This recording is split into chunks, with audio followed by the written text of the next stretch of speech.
My son died 15 years ago in a devastating accident.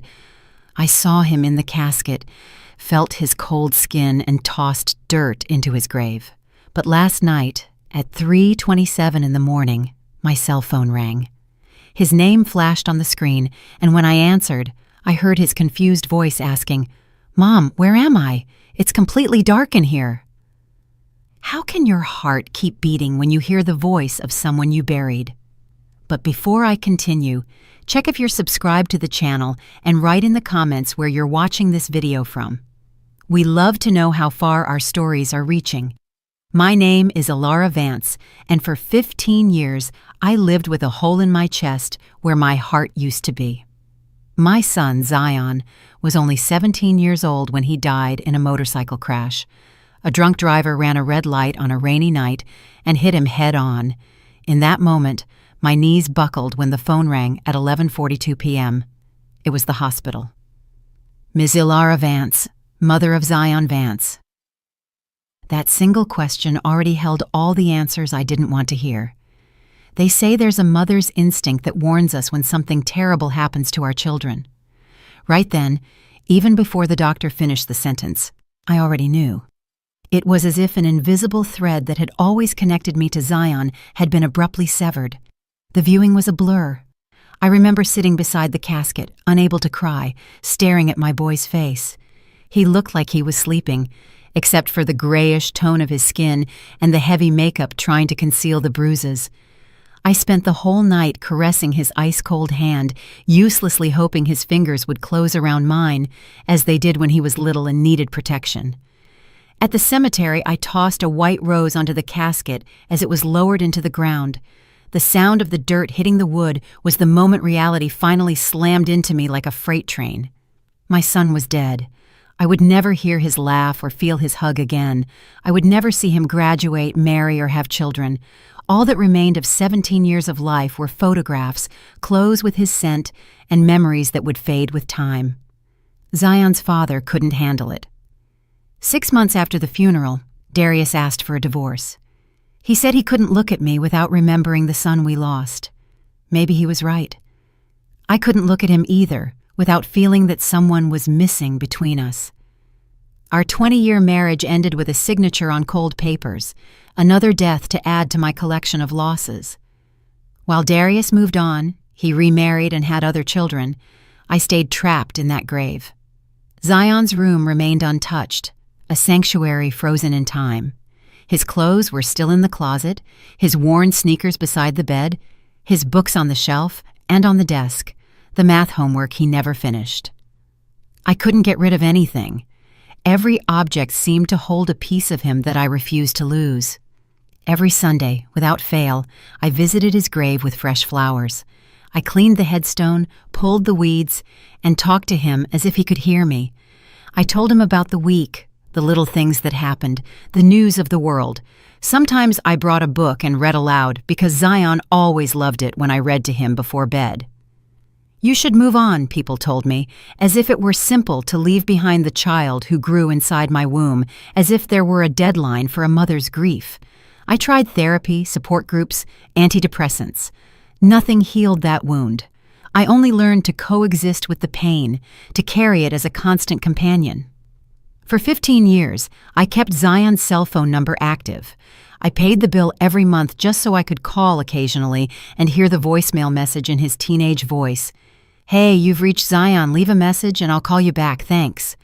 Those few seconds of audio were like a portal to a world where he still existed, where his voice still vibrated in the air.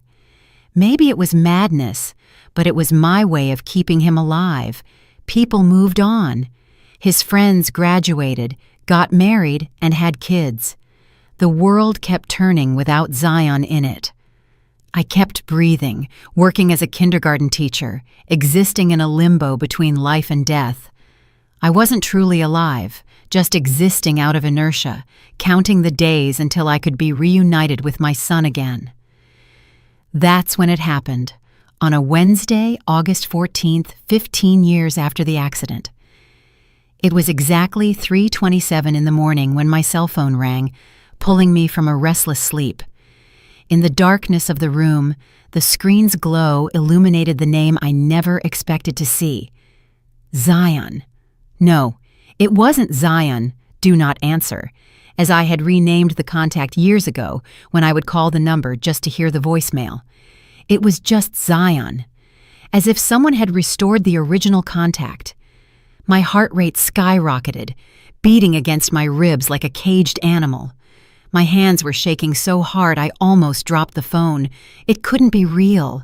It had to be a dream, a glitch, some technical failure.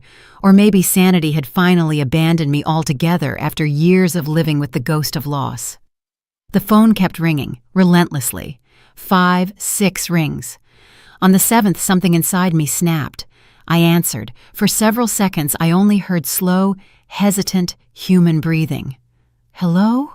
I whispered, my voice failing. More silence. And then, "Mom." The voice was his. There was no mistaking it. The same tone, the same way he'd slightly drawl the word, Mom.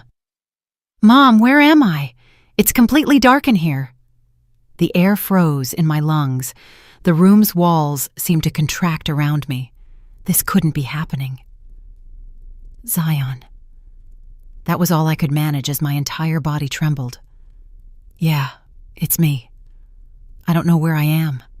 I can't see anything. I'm cold. What happened to me?" I switched on the lamp beside the bed with shaking fingers, as if the light could dispel this madness. My mind was firing in 1,000 different directions. It could be a cruel joke, someone who had stolen his number, an auditory hallucination caused by medication and sleepless nights. But that voice, I would recognize that voice anywhere.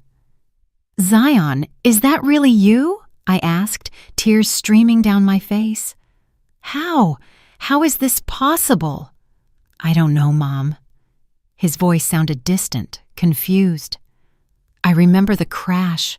I remember the rain, the car lights coming right at me, and then nothing, just darkness. And now I'm here, but I don't know where here is. I can't see anything. I feel like I'm trapped." A sob escaped my throat. I jumped up, stumbling across the room while holding the phone like a lifeline. "Zion, you died 15 years ago.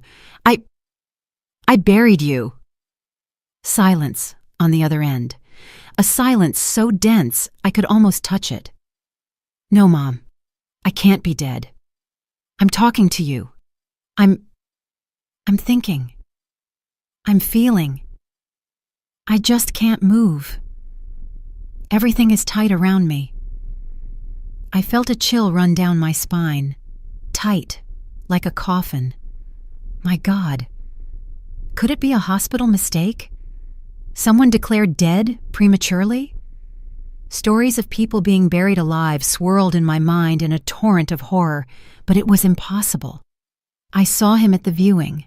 I touched his cold skin. He was buried 15 years ago. He couldn't be alive after all this time. "Where are you right now?" I asked, trying to keep my voice steady. "What do you see around you?" "Nothing. It's totally dark. I can feel wood. I'm lying down on something hard. There's a weird smell like dirt and mold. Mom, I'm scared."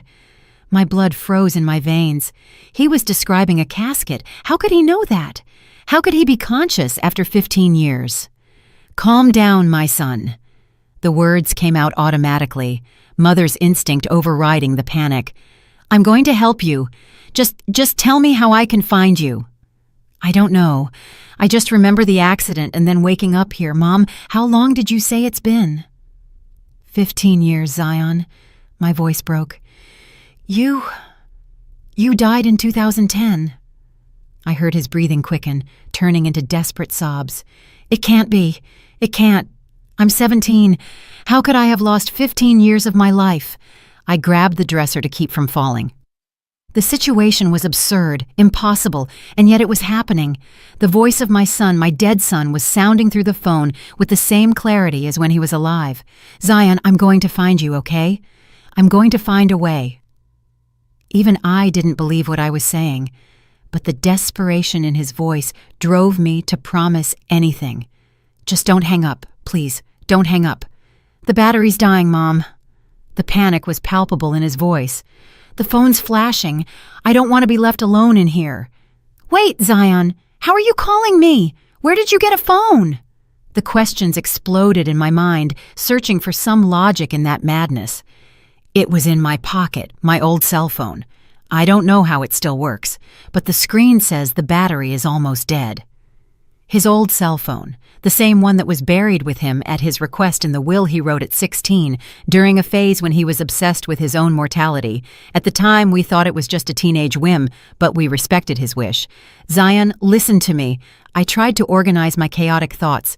Do you remember Cypress Grove Memorial Park in Stone Mountain? That's where we buried you, in the east wing, near the big oak tree. If you're in the casket, that's where you are. Cemetery. His voice trembled. I'm really dead. I don't know anymore, son. I don't know what's happening, but I'm coming there right now. Mom, the battery's almost... His voice began to cut out. Scared. Please, help me. Zion! Zion, hang on! I'm coming! I screamed into the phone, but only heard the call-ended signal. He had hung up, or the battery had died. Trembling, I tried to call his number back. Nothing. Just the automated message saying the number didn't exist, as if those brief minutes of conversation had never happened. I didn't stop to think about the logic or the impossibility of the situation. I threw a jacket over my pajamas, grabbed my car keys, and ran out to the garage. It was nearly 4 a.m. when I drove like a maniac through the deserted streets of Atlanta, running red lights, my heart beating so hard it felt like it would explode. The cemetery would be closed at that hour, but I knew the night watchman, Mr. Silas. Over years of Sunday visits, we had formed a silent friendship. He always let me stay a few minutes past closing when I lost track of time, talking to Zion's grave. I parked haphazardly at the cemetery entrance and ran to the guard booth. Mr. Silas was sleeping in a chair, but woke up startled by my frantic pounding on the glass. Ms. Alara, what happened? It's 4 a.m. I need to get in, Silas, now. It's urgent. It's about my son. He looked at me as if I had lost my mind, and maybe I had. Your boy. But Ms. Alara, I know it seems crazy, I interrupted, but I need to go to his grave right now, please. Something in my desperate look must have convinced him because he nodded, grabbed a bunch of keys and a flashlight. I'll go with you. It's not safe to be alone out here in the dark. I didn't have time to thank him. I was already running down the stone path I knew so well, illuminated only by the light of the waning moon. Mr. Silas was right behind me, panting, trying to keep up with my frantic pace. 15 years of visiting the same spot creates a precise mental map. Even in the darkness, I knew how to find the way to Zion's grave, left at the Almeida Mausoleum, right at the angel statue, follow the cypress path to the big oak tree. And there, beneath the shadow of the centuries-old tree, was the marble headstone with his name, Zion Eduardo Vance, 1993-2010, beloved son, forever in our hearts. I fell to my knees in front of the grave, the world spinning around me. What did I expect to find? What was I looking for? A call from beyond the grave didn't mean I could dig him up and find him alive. 15 years is too long. Even if there had been some mistake, even if he had been buried alive, a thought that sent shivers of horror down my back, there would be no way to survive that long underground. Ms. Zalara, Mr. Silas approached, concerned. Are you all right? I didn't answer.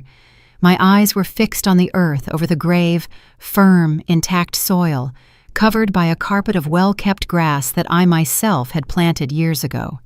No sign of disturbance, nothing to indicate that someone or something had emerged from there. He called me, Silas, I murmured, without taking my eyes off the grave. My Zion called me less than half an hour ago.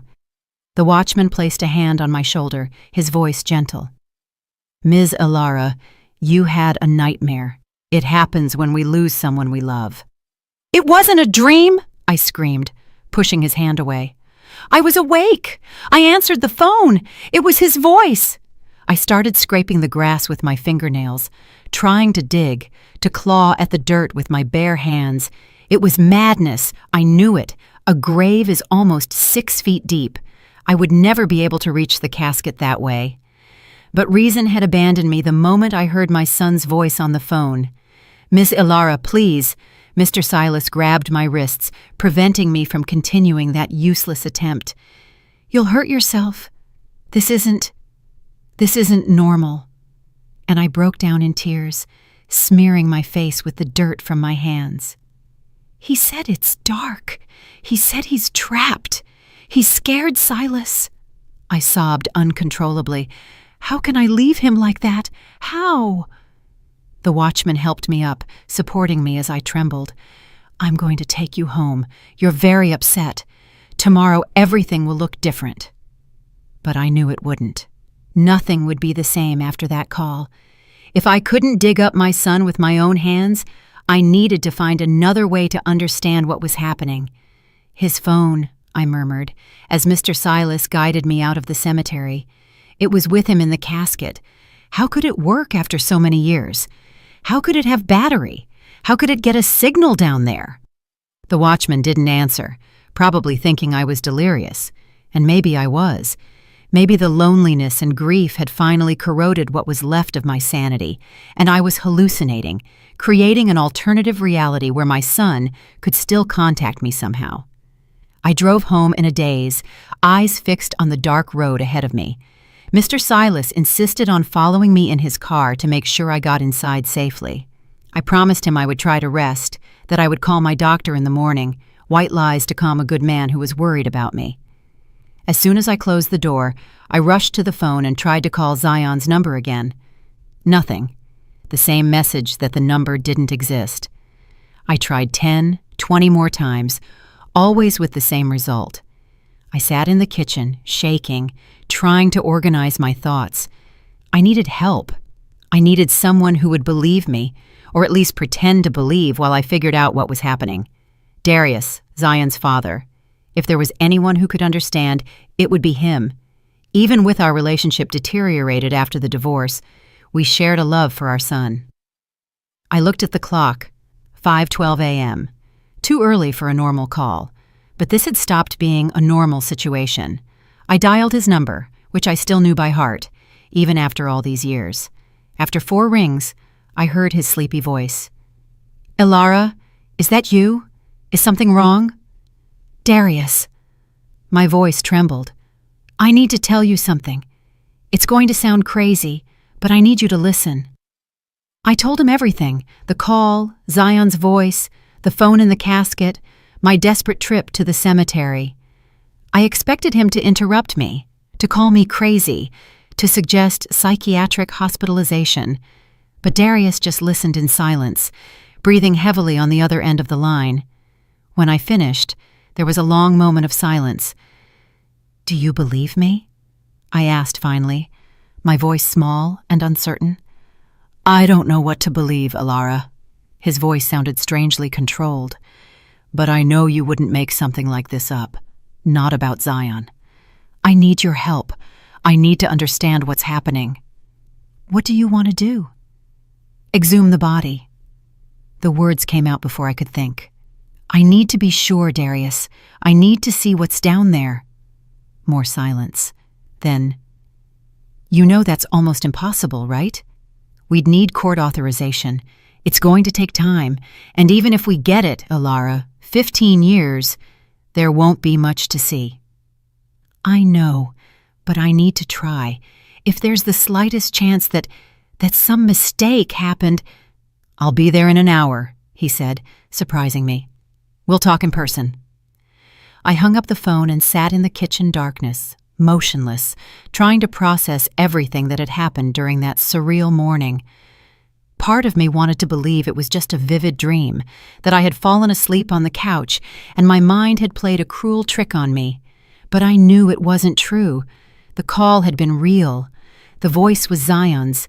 My son was trying to contact me from somewhere between life and death. Darius arrived in less than an hour. His graying hair was messy, deep circles under his eyes. When I opened the door, I saw the same man who had been my husband for 20 years, now older, with deeper lines in his face. But his eyes held the same look, Zion's eyes, which he had inherited from his father. "You look terrible," he said, trying to soften the tension with humor. "You're not looking your best either," I replied, letting him in. We sat in the living room, the silence heavy between us. It had been years since we'd been like this, face to face, alone. Our rare meetings after the divorce always happened in public places, often with his new wife and children present. "Tell me every detail again," he asked, leaning forward with his elbows resting on his knees. I repeated the whole story, adding details I'd forgotten the first time. The exact tone of Zion's voice, his ragged breathing, the description of the darkness and the tight space. "The cell phone," Darius interrupted. "You said he has the cell phone in the casket." "Yes, don't you remember? It was one of the requests in his will." Darius nodded slowly. "I remember that strange phase when he wrote down what he wanted if he died. We didn't imagine that he would actually die so young," I completed. "An old Nokia, right? One of those indestructible ones." "Yes," I agreed, remembering the blue phone Zion loved. "But still, Darius, 15 years underground, the battery wouldn't last that long. And how would he get a signal down there?" "It doesn't make sense," he agreed. Unless what? Unless it's not really coming from the grave." Darius stood up, walking restlessly around the living room. "Alara, have you thought that it could be something else? Someone playing a trick on you, maybe? Someone who knows about the cell phone buried with him?" I shook my head vehemently. "No, Darius, it was his voice. No one could imitate it like that, and who would be so cruel?" Darius ran a hand through his graying hair, a gesture that reminded me so much of Zion that I felt a pang in my chest. "So, what are you suggesting? That our son somehow managed to call you from inside the casket 15 years after dying?" He stopped, choosing his words. "Alara, you need to consider other possibilities. Maybe you're needing help." "You think I'm crazy?" It wasn't a question. "I didn't say that." He sat down again, gripping my hands in his, an intimate gesture we hadn't shared in years. "I'm saying that grief does strange things to the mind. You never got over his death. You really never moved on." I pulled my hands away, moving apart. "How did you move on with your perfect new wife and your perfect new kids?" "That's not fair, Alara." His voice hardened. "I lost my son too. I suffered too. I just chose to deal with it differently." I closed my eyes, trying to calm down. Arguing with Darius wouldn't help me find answers, and deep down, I knew he was right. It was an absurd, impossible story. Any rational person would doubt it. "I'm going to try calling him again," I said, grabbing the phone in front of him. "You'll see." I dialed Zion's number one more time, putting it on speaker. The automated message sounded loud and clear. "The number you have dialed does not exist." "See?"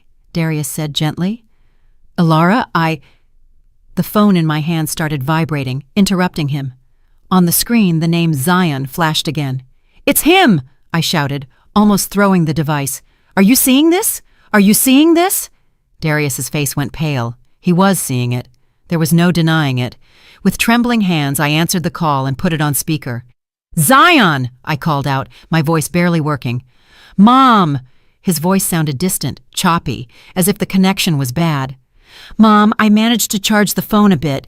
There's a light now." Darius raised a hand to his mouth, eyes wide with shock.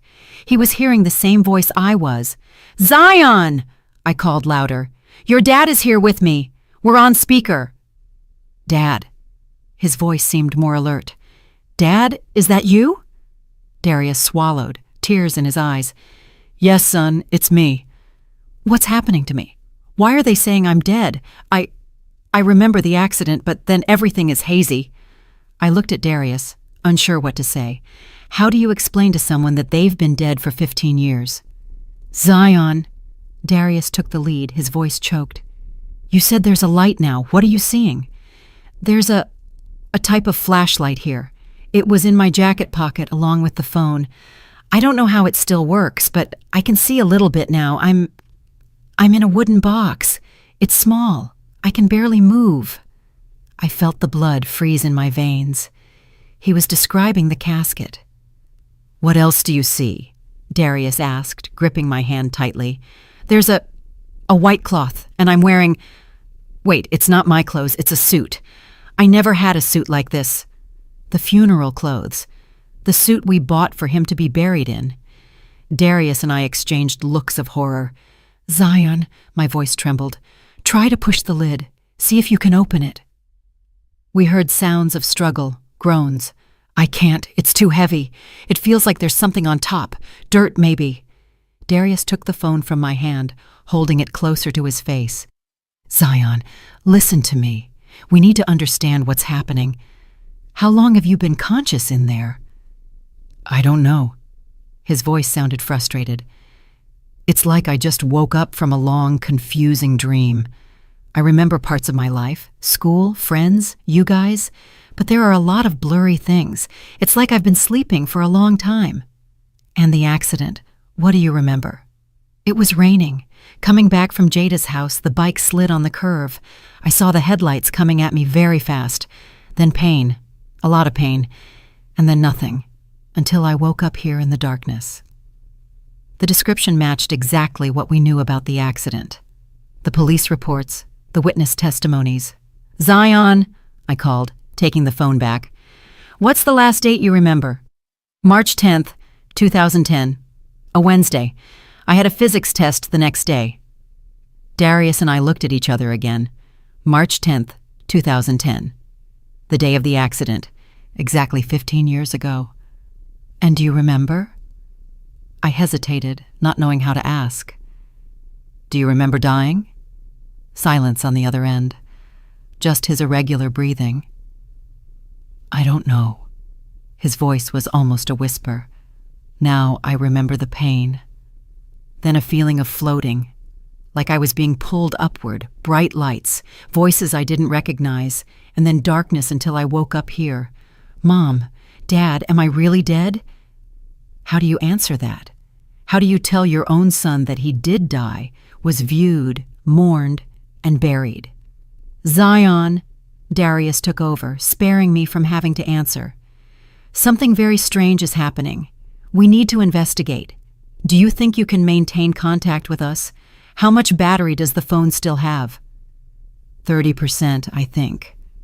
"I don't know how it's still working after— How long did you say?" 15 years, I replied, my voice failing. "It's 2025, son." My God. He seemed to be trying to absorb the information. So I'd be 32 now. It's so weird to think about. It feels like I was in high school yesterday. For him, it really had been. Time had stopped at the moment of the impact that took his life. 15 years in the blink of an eye. "Zion," Darius said, adopting a more practical tone. "We need to find a way to verify all this, to understand what's happening. You said you have a flashlight. Can you look around, see if there's anything else with you in the casket?" "I'll try." We heard sounds of movement restricted by the small space. There are some dried flowers, a rosary, and an envelope. "An envelope?" I asked, surprised. "What kind of envelope?" "It looks like a letter. It has my name written on it. The handwriting is yours, Mom." The letter. I had completely forgotten about it. The night before the funeral, I wrote a farewell letter to Zion and asked for it to be placed in the casket. A final message for my son. Words I didn't have a chance to say while he was alive. "Can you open it?" I asked, remembering the intimate and painful content of that letter, written at the height of despair. "Yeah, I'm opening it." "My dearest Zion," he began reading aloud. "If there's a world beyond this one, know that you're reading these words and feeling all the love your mom has for you." He continued reading, and every word was like a knife piercing my heart. Words written 15 years ago, on a night of unbearable pain, now coming back to me in the voice of the son they were addressed to. And one day when my time comes, we will be together again. Until then, I will love you and miss you with every breath. Your mom, forever. His voice cracked as he finished reading. You wrote this for me. Yes, I confirmed, tears streaming freely down my face. The night before your funeral. So it's true? Zion's voice sounded defeated. I'm really dead, buried, but then, how am I conscious? How am I talking to you? It was the question that tormented all of us, a question for which we had no answer. I don't know, son, Darius replied, putting an arm around my shoulders in a protective gesture that surprised me. But we're going to figure it out, I promise you. We're not going to leave you alone in this. The battery is dying again, Zion said, his voice suddenly alarmed. I only have 10% now. It's going to turn off soon. Zion, listen, I spoke quickly. We're going to try to find out what's happening. We're going to find a way to help you. Just don't despair. It's okay. We're here. We're going to find you somehow. I'm scared, Mom, he whispered, suddenly sounding like the boy who used to run to my bed during thunderstorms. I'm scared of being left alone in the darkness when the battery dies. I'm scared you won't be able to find me. We're going to find you, I promised, even though I had no idea how to keep that promise. Just hang on. Try to save the battery. Only call if it's really important, okay? Okay, he agreed, his voice weak. Dad, Mom, I love you. We love you too, son, we replied in unison, just like in the old days when he was little and we were tucking him in. The call ended abruptly. The phone screen went back to normal, as if nothing extraordinary had happened, but the tears in Darius's eyes confirmed that he had heard it too. It wasn't a hallucination. It wasn't madness. Somehow, our son was contacting us from beyond the grave. What do we do now? I asked, wiping my tears with the back of my hand. Darius got up, pacing the room, his analytical engineer's brain clearly working overtime. We need to be methodical. First, establish the facts. What do we know for sure? We know Zion died 15 years ago. We know we buried him. We know that somehow he's conscious and managed to call us. And what does that mean? Darius rubbed his face, suddenly looking much older. It's impossible for him to be alive in the casket, Alara. Not after 15 years. I know. I shivered at the thought of the implications. So what? Ghost? Restless soul? Some kind of residual consciousness? Darius had always been the more skeptical of us, a man of science who believed only in what he could see and touch. Seeing him now considering supernatural possibilities showed how much that call had affected him. I don't know, but I know we need help. He grabbed his phone. I'm calling Kai Lewis. Darius's best friend since college. A forensic pathologist who worked at the county morgue, someone who would understand the scientific aspects of the situation. Do you think it's a good idea to involve more people? I questioned nervously. What if he thinks we're crazy? Kai knows me well enough to know I wouldn't make something like this up. Darius was already dialing. We need someone who understands the science part, and also, we're going to need some kind of authorization to exhume the body. The word exhumation made my stomach churn. The idea of digging up Zion, of seeing what was left of him after 15 years, was too disturbing. Do you really think we should do that? I asked, my voice low. Darius looked at me with a seriousness I hadn't seen in years. If that were you, trapped somewhere between life and death, wouldn't you want us to do everything in our power to help you? He was right. If there was any chance of helping our son, we needed to try, no matter how unsettling the idea was.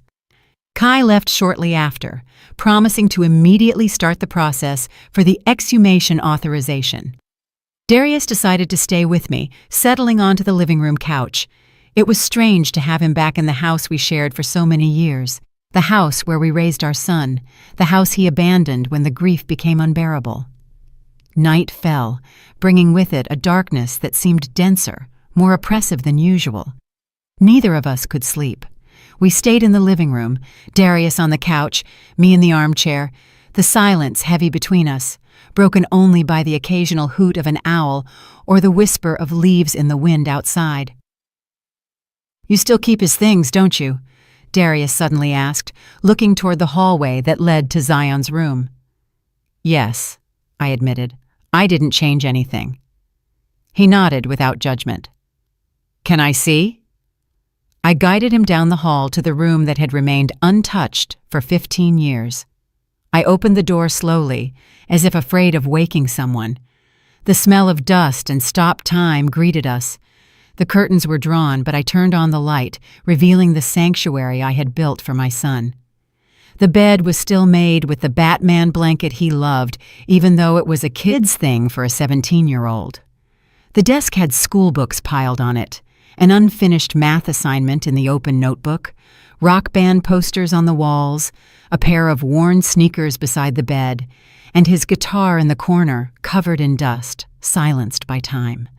Darius stood in the doorway, taking it all in. I saw his hands tremble slightly. "You accused me of moving on too quickly," he said softly. "Maybe you're right, but maybe it's because I couldn't do this. I couldn't preserve the memories like you did."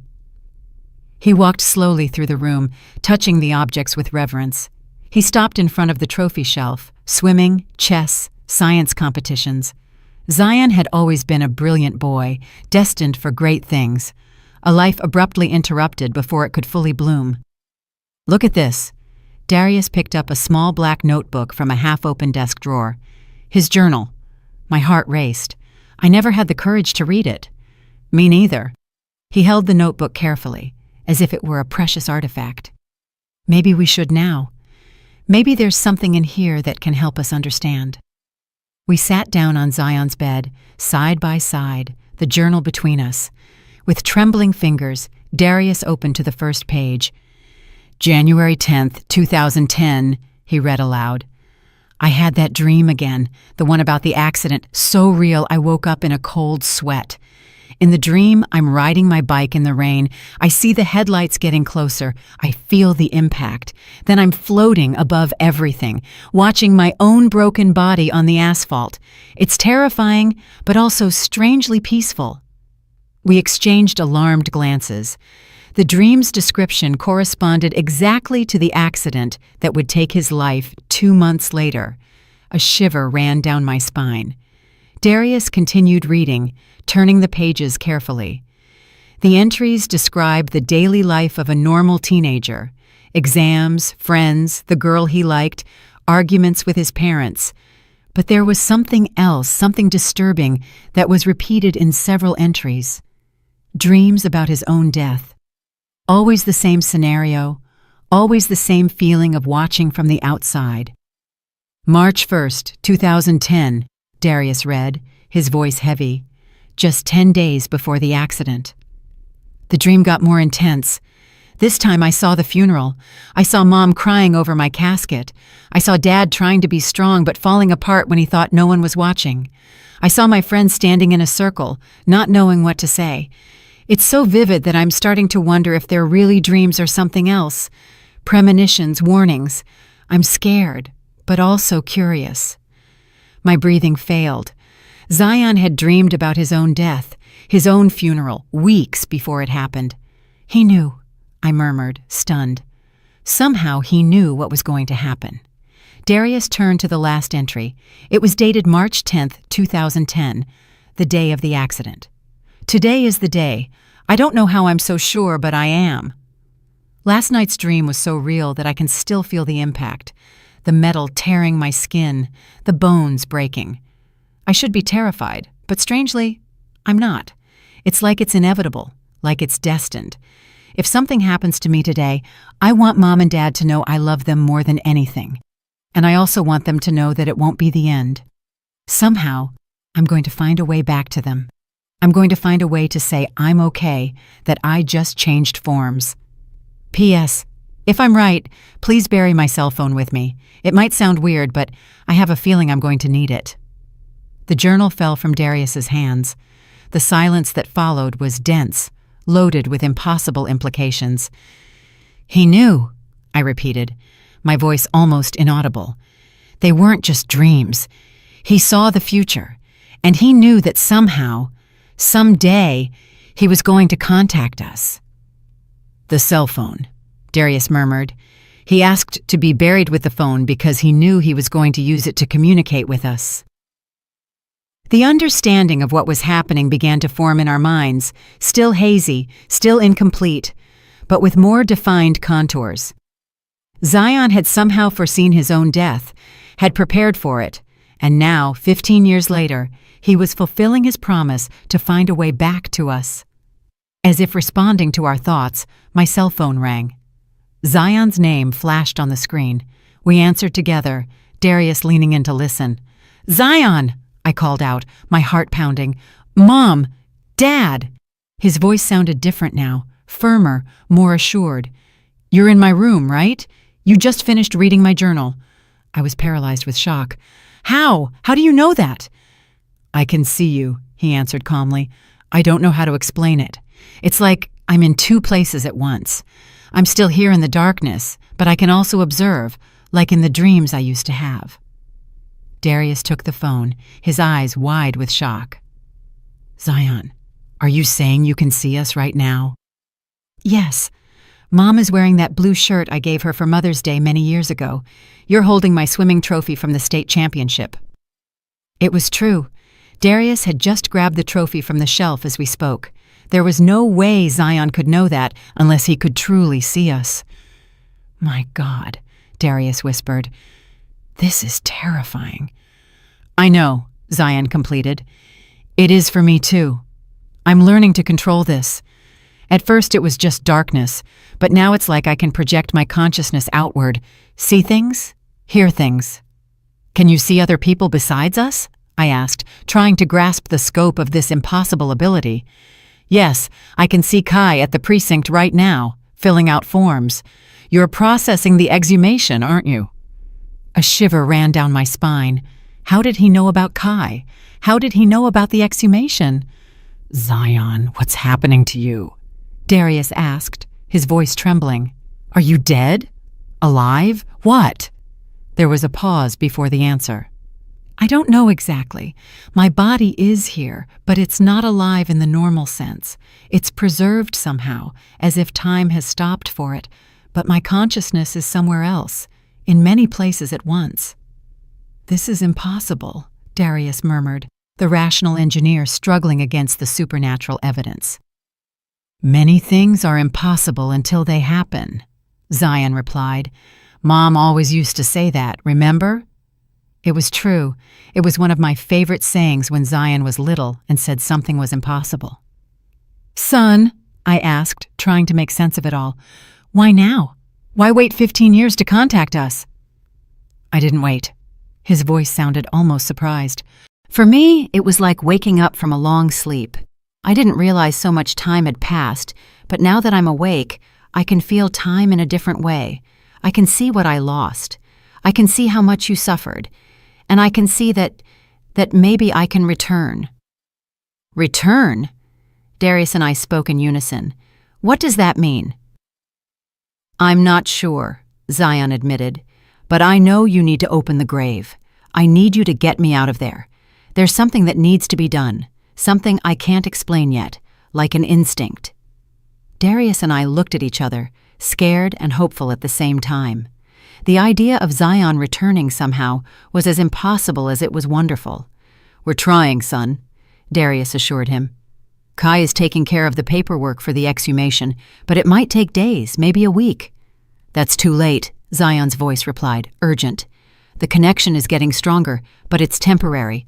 I feel like there's a window of opportunity. If we miss it, I might not be able to return." "How much time do we have?" I asked, desperation rising. 3 days, maybe less. It's hard to explain, but I can feel it, like a tide that rises and falls. I'm at the peak now, but it will start to diminish soon. Darius stood up, determined. "I'm going to talk to Kai. We're going to expedite the process. If we don't get the authorization in time—" He didn't finish the sentence, but I understood what he meant. We would do whatever was necessary, legal or not. "There's something else," Zion continued, his voice suddenly serious. "I'm not alone here. There are others like me, people trapped between worlds. Some are confused, scared, others are angry. Not everyone has good intentions." A shiver ran down my spine. "What do you mean?" "Some want to return for the wrong reasons. Vengeance, obsession, power. If they find a way back, like I'm trying to do, it would be dangerous," Darius concluded, his face grim. "Very," Zion confirmed. "I'm trying to hold them back, block the path, but I'm getting tired. I don't know how much longer I can." The implication was clear and terrible. Our son wasn't just trying to find a way back to us. He was serving as some kind of guardian, preventing other spirits with dark intentions from escaping. "How can we help?" I asked, determination replacing the fear. "Just get me out of there," he replied. "The rest I can try to solve once we're reunited somehow." The call started to fail. Zion's voice was choppy with static. "I'm losing connection, battery dying." "Zion!" I screamed into the phone. "Hold on, we're coming for you." "I know you will." His voice was just a whisper now. "I love you both very much." And then, silence. The call had dropped. Darius already had his phone in hand, calling Kai. He spoke quickly, urgently, explaining the need to speed up the process. I watched him, a new resolve growing within me. If bureaucracy didn't work in time, we would take matters into our own hands. The next 24 hours were a race against time. Kai used all his influence at the morgue and the police department to accelerate the authorization. Darius mobilized old work colleagues, some with political connections. I stayed home, waiting for new calls from Zion, the phone always within reach, the volume turned up high. He didn't call again that day or the next. Anxiety grew with every passing hour. Kai assured us that the authorization would be issued within 48 hours, fast by bureaucratic standards, but still potentially too late, according to Zion's warning. On the morning of the third day, Darius and Kai arrived with news. "The authorization comes out this afternoon," Kai explained, his face tired from lack of sleep. "They scheduled the exhumation for tomorrow morning." "That's too late," I replied, remembering Zion's warning. He said 3 days at most. Today is the third day. Darius and Kai exchanged meaningful looks. "We have an alternative plan." Darius spoke softly, as if afraid of being overheard. "It's not legal, but—" "The cemetery watchman," Kai completed. "Mr. Silas. He agreed to let us in tonight after closing. He'll bring the necessary equipment. We'll do everything discreetly." "And then?" I asked. "Even if we manage to open the casket, what will we do? We can't just take whatever we find there." "One step at a time," Darius replied. "First, we need to see what's inside, understand what Zion meant by return." We spent the day in a state of contained anxiety, preparing for the night. Kai brought dark clothing for everyone, flashlights and tools. Darius prepared the car with fake documents in case we were stopped by the police. I packed food, water, and blankets, acting more out of Mother's instinct than logic. By 10 p.m., the cemetery had been closed for an hour. We drove there in silence, each lost in our own thoughts. Mr. Silas was waiting for us at the back gate, his face grim but determined. "I have everything ready," he said quietly. "The tools are hidden near the grave. No one comes here at this hour. But we need to be fast and quiet." The cemetery at night was a completely different place. Shadows seemed to move between the graves, and the silence was broken only by the occasional hoot of an owl or the rustling of leaves in the wind. We followed Mr. Silas along side paths, avoiding the main trails where the moonlight made us more visible. Zion's grave, beneath the big oak tree, seemed to be waiting for us. Beside it, hidden under bushes, was a small hydraulic shovel, the kind used for minor construction in confined spaces. "I borrowed it from the maintenance crew," Mr. Silas explained. "It will save us hours of manual labor." Kai and Darius immediately got to work, operating the small machine carefully to minimize noise. The soil over Zion's grave was compacted after 15 years, but the machine cut through it with surprising efficiency. I stood guard, my eyes alert for any movement, my ears sharp for any sound that didn't belong to the night. My cell phone was in my pocket, silent, but ready for any new contact attempt from Zion. After nearly an hour of work, the hydraulic shovel struck something solid. The sound of the machine hitting wood made my heart jump. "The casket," Darius announced in a whisper. "Now we need to work by hand." The three men grabbed manual shovels and began carefully clearing the dirt around the casket, revealing its contours. I moved closer, unable to stay away at that crucial moment. The casket looked well preserved, protected by the dry soil. "It's a good casket," Mr. Silas murmured. "Treated wood, sealed against moisture, explains why it's so well preserved." When they finally cleared enough dirt to expose the entire lid, Darius and Kai positioned themselves on either side. "Ready?" Darius asked, looking at each of us. I nodded, unable to speak. Kai took a deep breath, preparing for whatever we might find. Mr. Silas made the sign of the cross. Together the two men lifted the casket lid. The smell that escaped was not the smell of decomposition we feared, but a strange, almost medicinal scent. A soft, bluish light emanated from within, illuminating the surprised faces of the men. I pushed my way between them to look. Nothing could have prepared me for the sight that awaited me. Zion was there, his body perfectly preserved as if he had been buried yesterday. There were no signs of decomposition, no signs of the 15 years that had passed.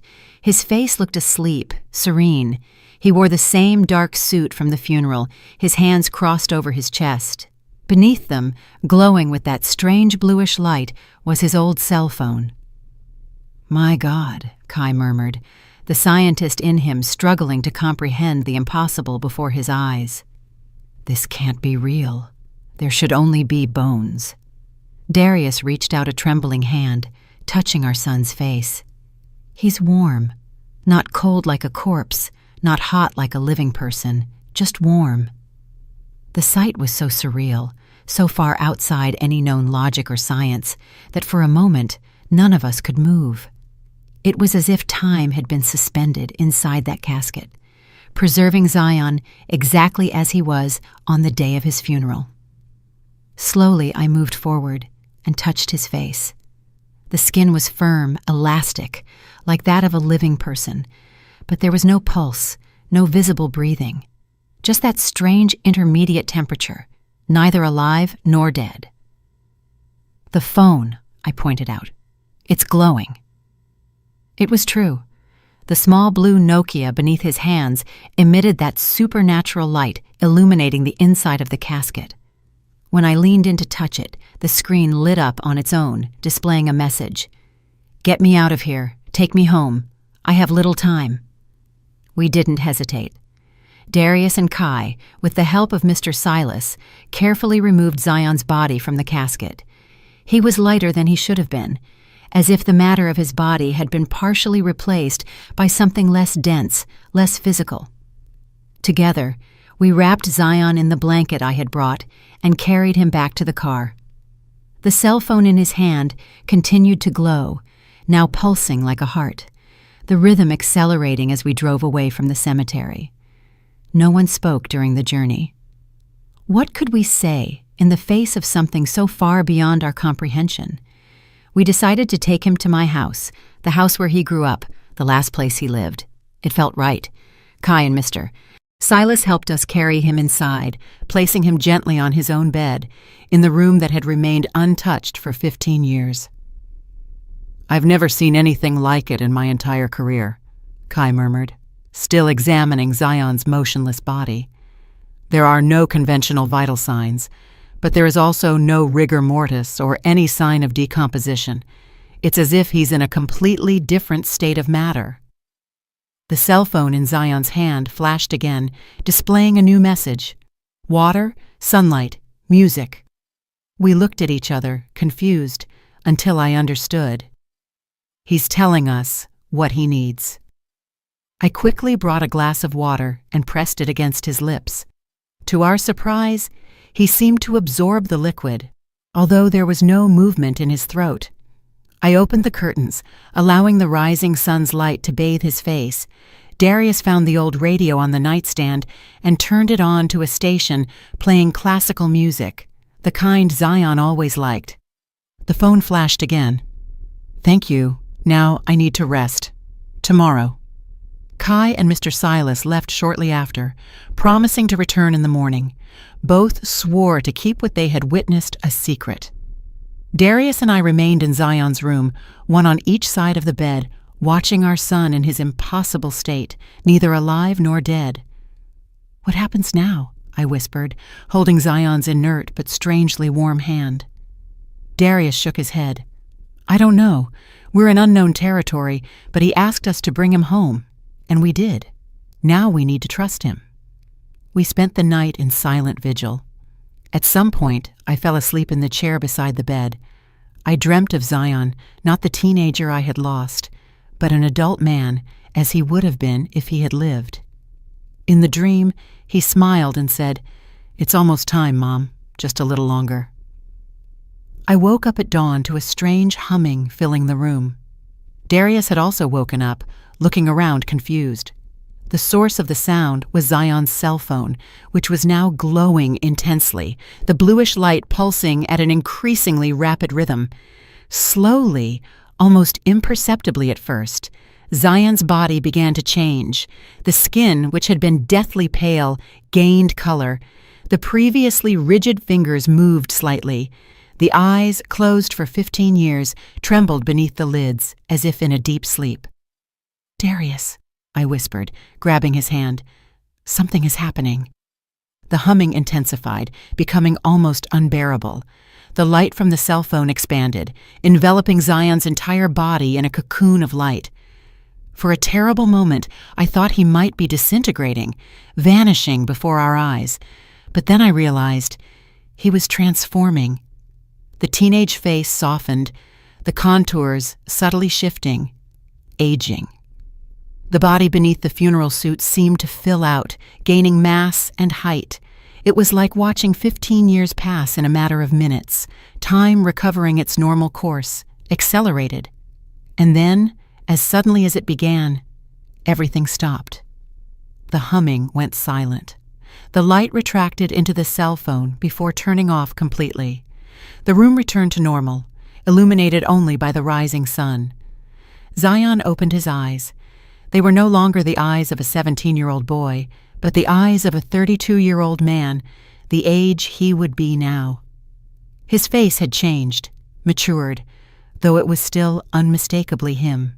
His body had grown, making the funeral suit tight in the shoulders and short at the wrists. "Mom." His voice was deeper, more resonant. "Dad." We fell on him in a desperate embrace, tears flowing freely. It was impossible. It was a miracle. It was our son returning from the dead, not as a ghost or a zombie, but as a living, whole man who seemed to have lived every one of the 15 years he had lost. "How?" That was all Darius could say, holding Zion's face in his hands, examining him with awestruck eyes. Zion smiled, an adult smile with fine lines at the corners of his eyes that hadn't been there before. "It's complicated. I don't fully understand it myself.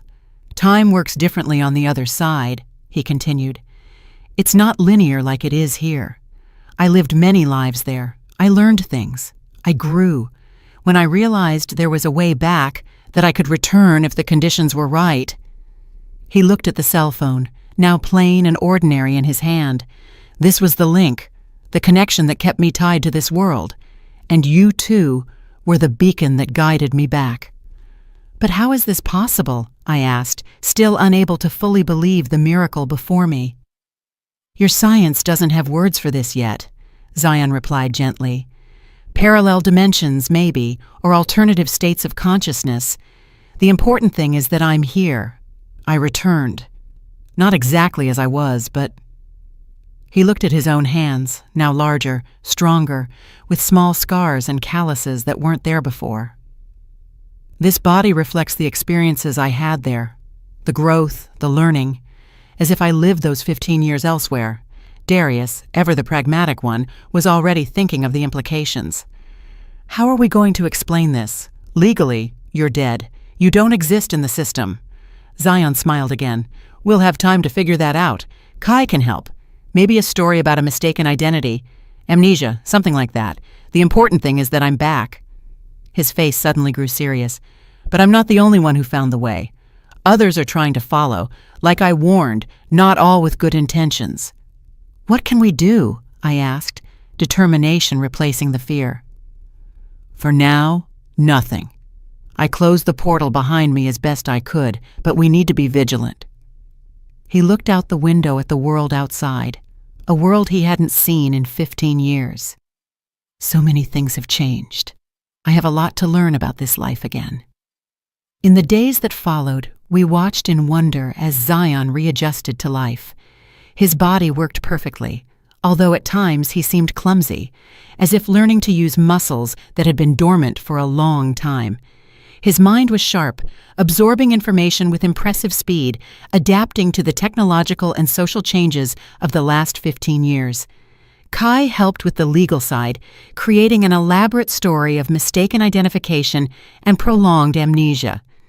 It wasn't perfect, but with his connections and a bit of record manipulation, he managed to establish a new identity for Zion, not as someone resurrected from the dead, but as someone who never truly died.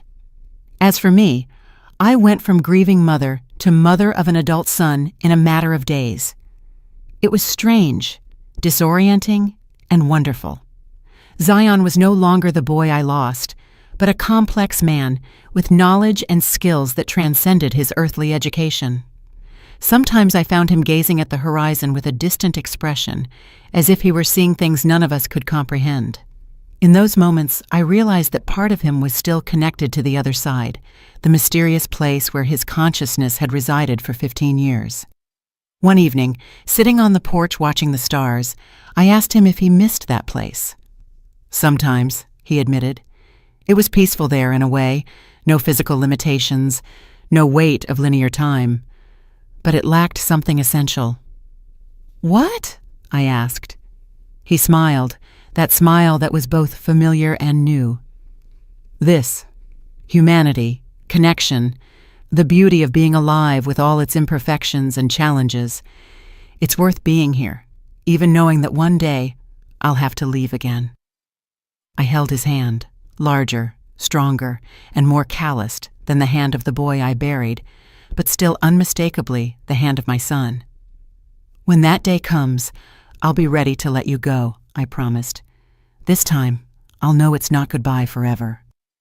Zion nodded, his eyes reflecting the wisdom of someone who had lived between worlds. It's never goodbye forever, Mom. Only, see you soon. I buried my son 15 years ago. I visited his grave religiously every Sunday. I kept his room intact as a sanctuary to his memory. And then, on an ordinary night, my phone rang with a call from beyond. Today, he sits beside me, not as the boy I lost, but as the man he became on another plane of existence. Death, I learned, is not the end of the story. Sometimes it's just the beginning of a new and extraordinary journey. Did you like the story, and which city are you listening from? Let's meet in the comments. If you like the story, you can support me by sending a super thanks so I can keep bringing more stories like this. Thank you so much for your sweet support. I'm looking forward to your comments on the story. On the screen, you can see 2 new life stories that I highly recommend. There's so much more on my channel. Don't forget to subscribe. See you in the next life story. With love and respect,